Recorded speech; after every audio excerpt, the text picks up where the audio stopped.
bienvenue sur l'Académie du Web Design. Aujourd'hui, nous allons étudier les URL. Nous allons étudier les URL dans leur fonctionnement le plus simple, le plus évident pour le net.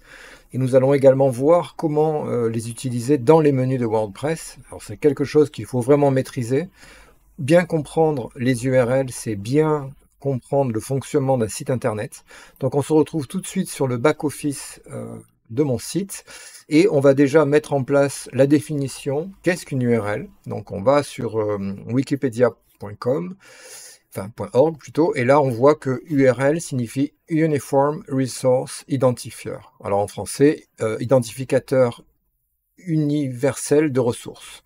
Alors cette conception de l'URL, c'est simplement la conception suivante. Tout contenu qui réside sur Internet, que ce soit une image, une vidéo, un texte, un son, une page, un article, absolument tout contenu possède une URL unique.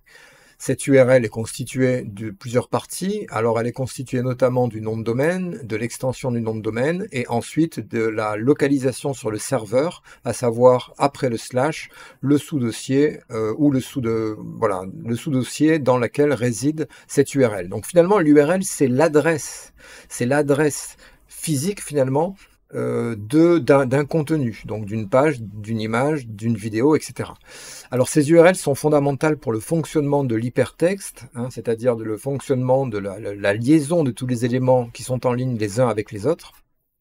Et lorsque, par exemple, je survole un élément sur mon site, comme ce bloc image où il y a noté Espagne, en cliquant dessus, eh bien, tout simplement, je vais demander au navigateur d'aller accéder à l'URL que je vous mets, donc je vous souligne en haut, cette URL pour cette page-là.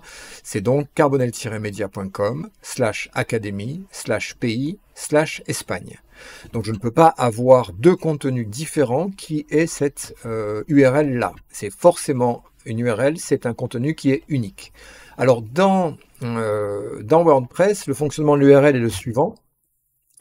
Quand on... alors je vais me connecter... voilà, je vais me connecter à l'admin.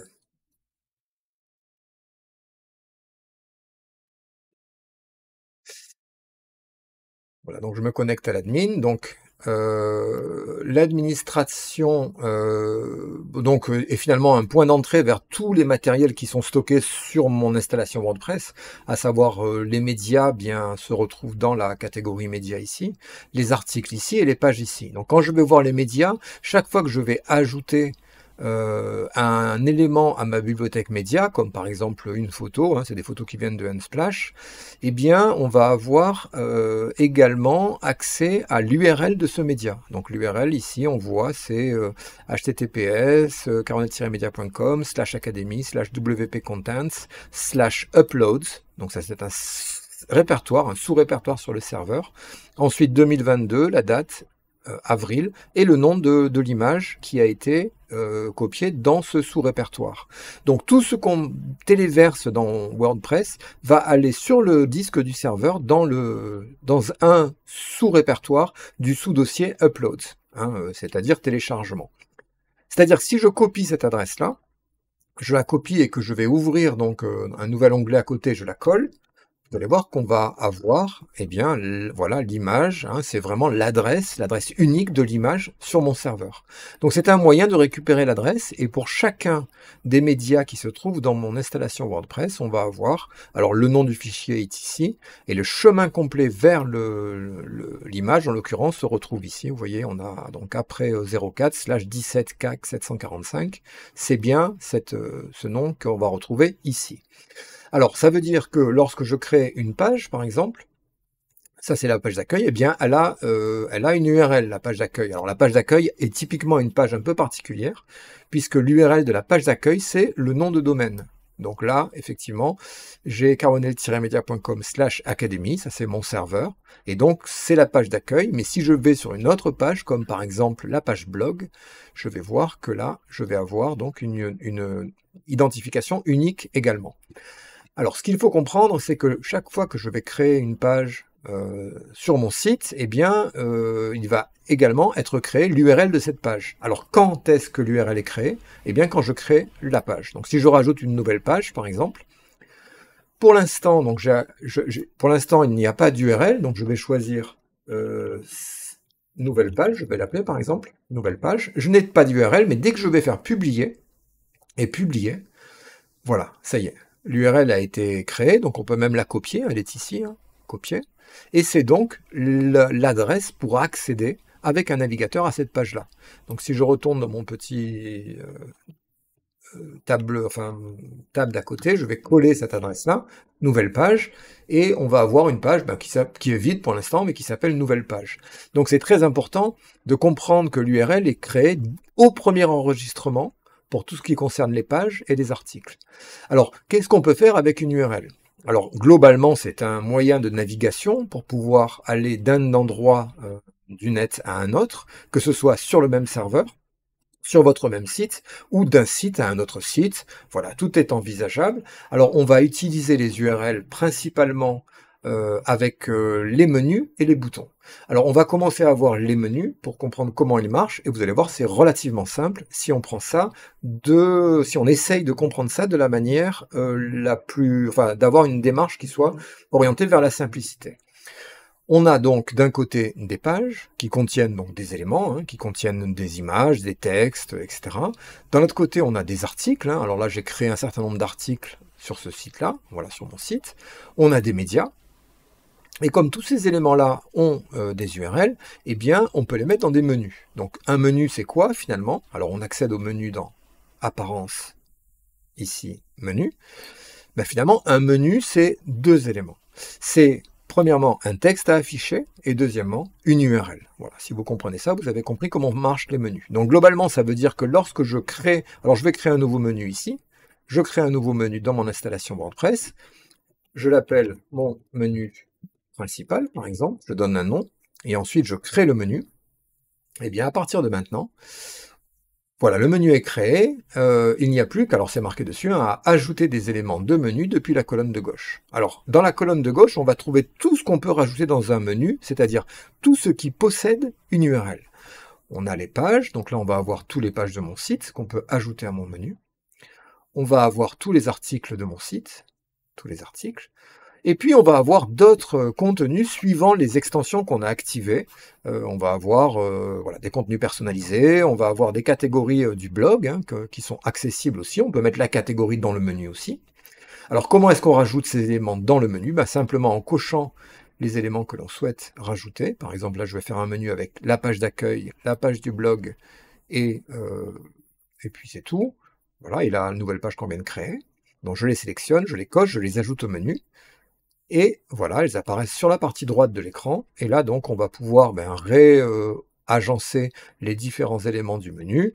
On va pouvoir les indenter vers la droite de façon à ce que ça devienne un sous-élément de l'élément qui se trouve juste avant. Donc, ça fera un sous-menu finalement. On n'a pas de limite, hein, donc on peut créer une hiérarchie de menus comme ceci, une imbrication jusqu'à 3 niveaux, ou 4 ou 5, comme on veut. Alors globalement, on va rester généralement quand même à 1 ou 2 niveaux, hein, ça sert à rien de complexifier les choses. Voilà, donc là j'ai accueil, nouvelle page, blog.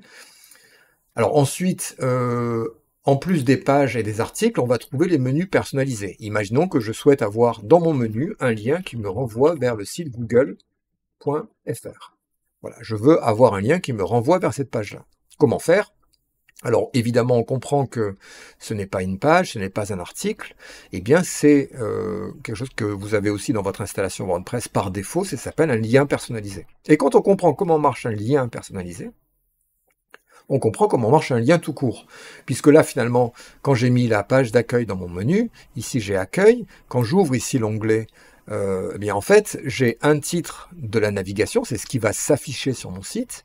Et ensuite, ici, si je survole cet élément-là, original, c'est la page d'accueil, on voit en bas de mon écran à gauche qu'il affiche en survolant l'élément l'URL de cette page. Donc c'est ni plus ni moins un élément de menu qu'un texte à afficher sur le site et une URL. Donc quand on crée un lien personnalisé, eh bien c'est parfait, on va pouvoir rentrer une URL et un lien. Alors l'URL, ça va être par exemple https : on va rentrer l'URL de la page de Google, /123.google.fr, et le texte du lien, on va l'appeler par exemple recherche Google, c'est ce qui sera affiché dans mon menu. Et là, je fais ajouter au menu. Voilà, donc recherche Google est là, on va le mettre en deuxième position. Si j'ouvre l'élément, je peux encore modifier l'URL ou modifier le titre de la navigation. Hein, donc là, moi, ça me va. Et ensuite, je vais enregistrer le menu. Voilà. Donc, une fois que j'ai fait ça, alors je vais vous montrer pour l'afficher. Alors là, je ne vais pas m'étendre outre mesure dans mon... Je vais remplacer ce menu-là par le menu que je viens de créer. Donc moi, j'ai créé des modèles. Alors ça, il faut voir sur mes vidéos précédentes. Je vais aller dans mon en-tête. Et là, je vais aller brancher l'élément de menu, celui-ci, hein, de mon nav menu sous Elementor. Au lieu de pointer vers le main menu, je vais faire pointer vers mon menu principal. Et là, donc, il va venir rechercher mon menu. Mais vous voyez bien que le fait de basculer de menu ne change en rien l'apparence du menu. Hein. C'est ça qui est intéressant, c'est qu'on a le style qui n'est pas du tout touché, simplement le menu, voilà, je l'ai switché. Donc là, si je mets à jour mon site, et que je vais sur la prévisualisation, eh bien je vais avoir accueil, recherche Google, nouvelle page, et vous voyez en survolant en bas, on a bien le menu qui s'affiche, et si je clique sur recherche Google, hop, je pars bien sur le site de Google. Si je vais sur ma nouvelle page, évidemment, je vais voir ma nouvelle page qui pour l'instant est vide. Alors, un petit truc, c'est que je pourrais préférer ouvrir recherche Google dans un autre onglet à côté, et pas dans le même onglet, de façon à ne pas quitter mon site. Alors pour faire ça, c'est simple, c'est un paramètre qu'on va retrouver dans les menus. Hein, donc je vais dans Apparence, menu. Alors un petit raccourci clavier, CTRL-E ou Commande-E sur Mac pour le Finder. Et là, vous tapez Menu. Et ça va vous permettre de directement aller voilà, dans la partie menu de votre site. Donc, partant de là, la recherche Google, j'ouvre les paramètres ici de la recherche et vous voyez qu'il n'y a pas autre chose. Hein, mais pourtant, il manque une information. Alors notez bien ceci, c'est que parfois, il faut aller en haut dans les options de l'écran en haut et ici, activer ce qui vous manque. Parce que par défaut, ils ne vont pas être activés pour ne pas alourdir l'affichage hein, dans la page courante sous WordPress dans le tableau de bord. On voit que dans les options de l'écran, on peut désactiver. Si par exemple, moi, je ne souhaite pas avoir la possibilité de mettre, par exemple, dans le menu les voyages, eh bien, je peux désactiver ici, voyage, et vous allez voir que ça va être... Alors, c'est pas supprimé, simplement, ce n'est pas affiché. Donc, ça me permet de simplifier. Je vais enlever scroll séquence, je vais enlever page d'atterrissage, je vais garder page, article, activité, je vais l'enlever, lien personnalisé, catégorie, je vais l'enlever, type de voyage aussi, et ville aussi. Voilà, ça me permet de paramétrer mon affichage pour avoir uniquement les pages, les articles et les liens personnalisés. Donc là, dans les propriétés avancées du menu, c'est ici, c'est ça, les propriétés avancées, c'est lorsque l'on ouvre ces petites flèches vers le bas, on accède aux propriétés avancées des menus. Eh bien ici, il nous manque des éléments aussi. On peut rajouter tous ces éléments-là qui sont par défaut désactivés, mais si j'active cible du lien, hop, on voit que tout de suite on a une nouvelle option qui est justement celle qu'on recherche, ouvrir le lien dans un nouvel onglet. Hein, si je l'enlève. Donc là, si je fais, alors je ne vais pas le faire sur accueil, je vais le faire sur recherche Google. Je vais rajouter ici cible du lien, ouvrir dans un nouvel onglet. Donc là, ça me permettra à ce moment-là d'ouvrir l'élément dans un autre onglet, de ne pas venir remplacer la page de mon site par cette nouvelle adresse. Je vois qu'on a attribut de titre aussi également.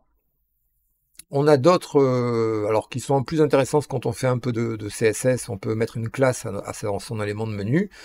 Et puis on a d'autres, voilà, on a des cross-functions pour les liens vers des propriétaires de sites, et on a des descriptions qui peuvent être insérées au lien et affichées si le thème le permet. Mais globalement, retenez uniquement ceci, la cible du lien, si elle n'apparaît pas dans vos propriétés avancées de menu, il faudra l'activer ici dans les options de l'écran. Voilà, donc là c'est fait, j'enregistre mon menu, et là maintenant, je peux retourner sur mon site, aller sur, alors attendez, là il a pris dans le cache, donc je rouvre, voilà, recherche Google, et là on voit bien qu'il a bien ouvert la recherche Google dans un autre onglet, sans toucher l'onglet de mon site. Donc ça c'est la première façon d'utiliser des liens. La deuxième façon d'utiliser des liens, c'est simplement en les mettant dans des boutons, hein, tout simplement. Donc si je modifie cette page avec Elementor, je vais créer un bouton pour aller à cette fameuse recherche Google. Donc, je prends un bouton que je vais mettre ici en premier, par exemple. Ici, voilà. Je vais l'appeler, ce bouton, rechercher sur Google. Voilà, alors je vais le centrer, je vais un peu changer les couleurs parce que c'est pas terrible. On va mettre un couleur d'arrière-plan vert. Couleur du texte, je vais faire principal. Et ensuite, on va modifier la typographie pour passer en Grèce 600, par exemple. Transformation majuscule. Et on va faire ça en... Voilà, quelque chose comme ceci. Donc là, j'ai mis un contenu, c'est un texte. Et là, on voit que le lien qui est attendu se trouve dans la case au-dessous, lien. Comment récupérer le lien? Alors on a deux solutions. Si c'est un lien interne vers une page ou un article, on peut taper le début du nom de cette page. Si par exemple je tape accueil, eh bien voilà, il va me proposer tous les contenus qui ont accueil dans leur nom ou dans leur contenu. Donc là j'ai bien la page d'accueil. Il suffit de cliquer dessus pour qu'il récupère le lien. Donc toujours ce fameux lien unique. Si je veux l'ouvrir dans un autre onglet, eh bien à côté dans les réglages, options du lien, j'ai ouvrir dans une nouvelle fenêtre. À partir de là, donc là c'est assez simple. Ensuite, la deuxième possibilité, c'est rentrer directement le lien. Donc je vais sur la page de Google, je copie le lien, je retourne sur mon site, et là je colle le lien ici, donc il le récupère, il a rajouté devant https, google.fr, je l'ouvre dans une nouvelle fenêtre, je mets à jour, et ensuite, eh bien, lorsque je vais prévisualiser mon site, je vais aller sur le site ici, on va tester le bouton. Donc, rechercher sur Google, quand je clique dessus, voilà, je pars sur Google dans un autre lien, donc dans un autre onglet, pardon. Donc, ça a bien marché. Donc, il faut comprendre que les liens, c'est fondamental. Alors, je peux aussi rajouter des liens sur les titres. Je peux prendre un titre et rajouter un lien sur ce titre-là. Partout, vous avez une case lien. Vous pouvez soit taper les trois premiers caractères d'un contenu interne à votre site, soit coller une adresse URL qui provient d'Internet. Ça peut être de n'importe où et on peut envoyer l'internaute n'importe où, comme ceci. Dernière solution également pour mettre un lien, c'est dans un éditeur de texte. Alors dans un éditeur de texte, je peux, par exemple, sélectionner une partie du texte, ici, par exemple, en recherchant sur Google, virgule, on trouve, je vais mettre un texte, par exemple, ce que l'on cherche. Point. Voilà, donc ça c'est un texte. Eh bien, dans l'éditeur Rich, le Rich Editor, c'est-à-dire l'éditeur riche de texte, où on peut mettre en gras, etc., on pourrait mettre ici un lien sur rechercher sur Google, en sélectionnant dans l'éditeur la partie de texte, et là vous avez insérer, modifier un lien. Donc c'est un CTRL-K, il y a un shortcut aussi, un raccourci clavier CTRL-K qui permet de mettre le lien. Et là, pareil que pour un bouton, vous rentrez soit les premières lettres de votre site où il va vous proposer donc accueil, par exemple, comme ceci. Dans les options du lien, vous avez ouvrir dans un nouvel onglet, pareil. Ou alors, vous pouvez faire sélectionner donc le texte que vous souhaitez convertir en lien, CTRL-K, et là vous rentrez https .1.3.google.fr. Vous rentrez l'adresse de votre lien, vous n'oubliez pas d'appliquer. Et une fois qu'on fait ça, voilà, on a retrouvé un lien sur l'éditeur de texte, uniquement sur ce texte-là. Donc si je retourne ici sur le site maintenant, eh bien j'ai mis un lien sur le texte, et si je clique, on va bien partir. Alors là, pour le coup, je ne l'ai pas mis ouvrir dans un autre lien, dans un autre onglet, c'est pour ça qu'il s'ouvre dans l'onglet principal, mais ça fonctionne. Voilà, donc on a fait un tour des liens sur Google, on a fait un tour de la façon d'utiliser ces URL qui est une façon très simple mais très importante qu'il faut bien comprendre.